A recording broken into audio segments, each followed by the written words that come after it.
हरे कृष्णा, राधे राधे। आप सभी को सावन महीने के पहले सोमवार की बहुत बहुत शुभकामनाएं। भगवान भोलेनाथ आप सभी की मनोकामना पूरी करें। सावन सोमवार की व्रत कथा सुनने से सभी मनोकामनाएं पूरी हो जाती हैं। तो आइए सुनते हैं सावन सोमवार व्रत कथा। बोलिए शंकर भगवान की जय हो, पार्वती माता की जय हो। प्राचीन काल की बात है। एक गांव में एक साहूकार रहता था। साहूकार बहुत अमीर था। उसके घर में बहुत धन दौलत थी, लेकिन उसके कोई भी संतान नहीं थी। साहूकार इस बात को लेकर बहुत चिंतित रहता। वह साहूकार भगवान शिव का परम भक्त था। भगवान शिव को प्रसन्न करने के लिए हर सोमवार का व्रत करता। व्रत के दौरान भगवान शिव और माता पार्वती की पूजा करता। शाम के समय प्रदोष काल में शिवलिंग पर दीपक जलाता। साहूकार की इस पूजा अर्चना को देखकर माता पार्वती उस पर प्रसन्न हो गई और उन्होंने भगवान शिव से कहा, हे प्रभु, यह साहूकार आपका परम भक्त है। हर सोमवार को विधि विधान से आपकी पूजा करता है और व्रत करता है। मुझे ऐसा लगता है कि आपको उसकी मनोकामना पूरी करनी चाहिए। जब भगवान शिव ने माता पार्वती की ये बात सुनी तो वे कहने लगे, हे गौरी, ये संसार एक कर्म क्षेत्र है। जैसे एक किसान अपने खेत में बीज बोता है, कुछ समय के बाद उसे एक पेड़ मिलता है, उसी तरह संसार में हर व्यक्ति जैसा कर्म करता है उसे वैसा ही फल प्राप्त होता है। भगवान शिव ने कहा, गौरी, इसके कर्मों के अनुसार इसके भाग्य में संतान सुख नहीं है। लेकिन माता पार्वती नहीं मानी। उन्होंने भोले भंडारी से दोबारा आग्रह किया और कहने लगी, हे नाथ, आप जो कह रहे हैं बिल्कुल सच है, लेकिन फिर भी आपको इसकी मनोकामना पूरी करनी चाहिए। यह आपका परम भक्त है। अगर आप अपने भक्तों की इच्छा को पूरा नहीं करेंगे तो आपके भक्त आपकी पूजा आराधना ही क्यों करेंगे। माता पार्वती के बार बार आग्रह करने पर भगवान शिव ने कहा, यह साहूकार बहुत धनवान है। इसके कोई औलाद नहीं, कोई पुत्र नहीं, इसीलिए सदैव चिंतित रहता है। इसके भाग्य में संतान योग नहीं, पर तुम्हारे कहने पर मैं इसे पुत्र प्राप्ति का वरदान देता हूँ, लेकिन वह पुत्र केवल 12 वर्षों तक जीवित रहेगा। भगवान शिव ने रात्रि में साहूकार को सपने में दर्शन दिए और कहा कि उसे जल्दी ही पुत्र रत्न की प्राप्ति होगी, लेकिन उसका पुत्र दीर्घायु नहीं, बल्कि 12 वर्ष में ही उसकी मृत्यु हो जाएगी। यह बात को सुनकर साहूकार प्रसन्न भी हुआ और दुखी भी हुआ, लेकिन साहूकार ने भगवान शिव की पूजा अर्चना और व्रत करना नहीं छोड़ा। पहले की तरह ही व्रत और पूजा करता रहा।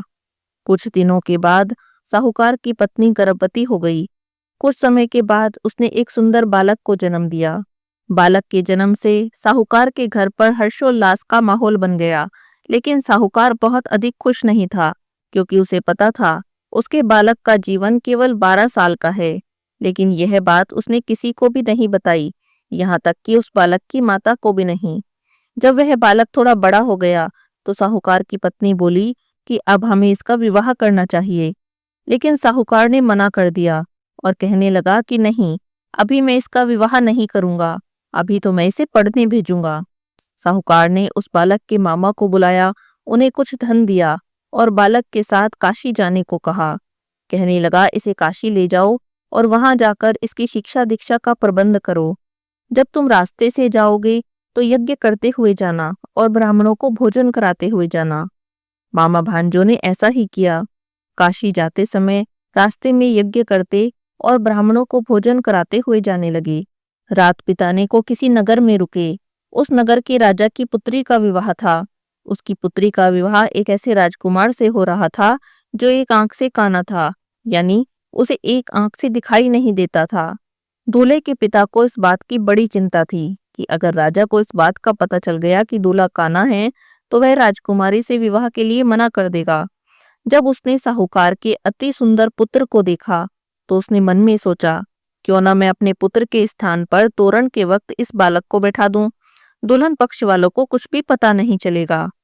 दूल्हे के पिता ने साहूकार के पुत्र को इस बात के लिए राजी कर लिया। साहूकार के पुत्र ने दूल्हे के कपड़े पहने और घोड़े पर चढ़कर तोरण की रस्म को पूरा कर लिया। तोरण के बाद जब फेरों की बारी आई तो दूल्हे के पिता ने सोचा, क्यों ना फेरों का काम भी इसी से करा लूं। तो उसने साहूकार के पुत्र से अनुरोध किया कि वह दुल्हन के साथ फेरे ले ले और विवाह संपन्न हो जाए तो यह बात किसी को न बताए।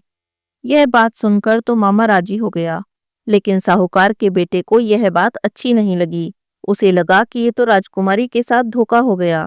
जब उसका विवाह हो गया तो उसने राजकुमारी की चुनरी पर लिख दिया कि तुम्हारी शादी मुझसे हुई है, लेकिन जिसके साथ तुम्हें विदा करेंगे वह एक आंख से काना है। मैं तो काशी पढ़ने जा रहा हूँ। जब राजकुमारी ने अपने कपड़ों पर ऐसा लिखा पढ़ा तो उसने राजकुमार के साथ जाने से मना कर दिया और अपने पिता से कहने लगी, यह मेरा पति नहीं, मेरा पति तो शिक्षा ग्रहण करने काशी गया है। यह बात पूरे नगर में फैल गई तो मजबूरी में दूल्हे के पिता को सारी बात बतानी पड़ी। इधर दुल्हन के पिता ने अपनी बेटी को भेजने से मना कर दिया। मामा भांजे दोनों काशी पहुंच गए। वहां पर जाकर बालक तो शिक्षा ग्रहण करने लगा और मामा ने यज्ञ करना शुरू कर दिया। इस तरह से कुछ दिन बीत गए। साहूकार का बेटा 12 साल का हो गया। जिस दिन उसका जन्मदिन था तो अपने मामा से कहने लगा, मामा जी, मेरी तबीयत तो कुछ ठीक नहीं, मुझे तो बहुत नींद आ रही है। तो मामा ने कहा, जाओ तुम अंदर जाकर सो जाओ। साहूकार का बेटा अंदर सोने चला गया और वहीं पर उसकी मृत्यु हो गई।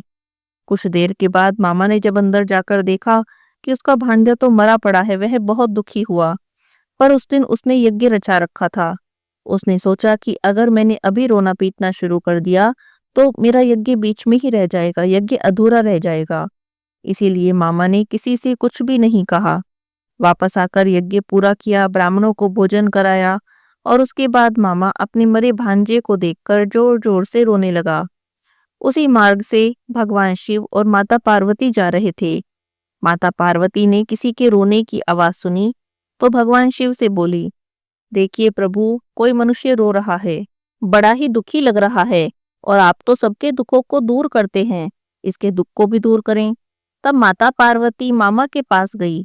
उन्होंने मरे हुए बालक को देखा तो हैरान हो गई, क्योंकि वो तो भगवान शिव के आशीर्वाद से वही साहूकार का पुत्र था।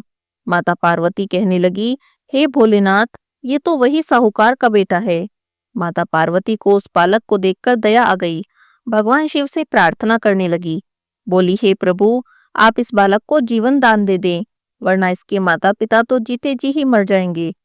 भगवान शिव ने माता पार्वती के आग्रह करने पर उनकी बात मान ली और उस बालक को जीवन दान दे दिया। साहूकार का पुत्र जीवित हो गया। मामा भांजे दोनों अपने घर की ओर चले। रास्ते में साहूकार का पुत्र उसी नगर से निकला जहां पर कि उसका विवाह हुआ था। दुल्हन के पिता ने उस बालक को पहचान लिया। मामा भांजे को लेकर अपने महल में आ गए। दुल्हन के पिता ने एक समारोह किया और अपनी पुत्री को साहूकार के बेटे के साथ विदा कर दिया। साहूकार का बेटा अपने घर की तरफ चला। उधर उसके माता पिता अपने घर की छत पर बैठे थे और सोच रहे थे, अगर उनका पुत्र सही सलामत वापस आ गया तो हम नीचे आ जाएंगे, और अगर नहीं आया तो हम भी छत से गिरकर अपने प्राण त्याग देंगे। उसी समय बालक का मामा वहां आया और आकर बोला कि आपका बेटा वापस आ रहा है। लेकिन साहूकार और साहूकारनी को यकीन नहीं हुआ। उन्होंने सोचा, किस्मत का लिखा भला कैसे बदल सकता है।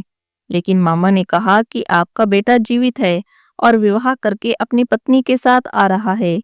तब साहूकार और साहूकारनी ने अपने बालक को जीवित सुना और उसके विवाह की बात सुनी तो बहुत खुश हुए। बड़ी खुशी से उनका स्वागत किया। साहूकार का पूरा परिवार खुशी खुशी अपना जीवन बिताने लगा।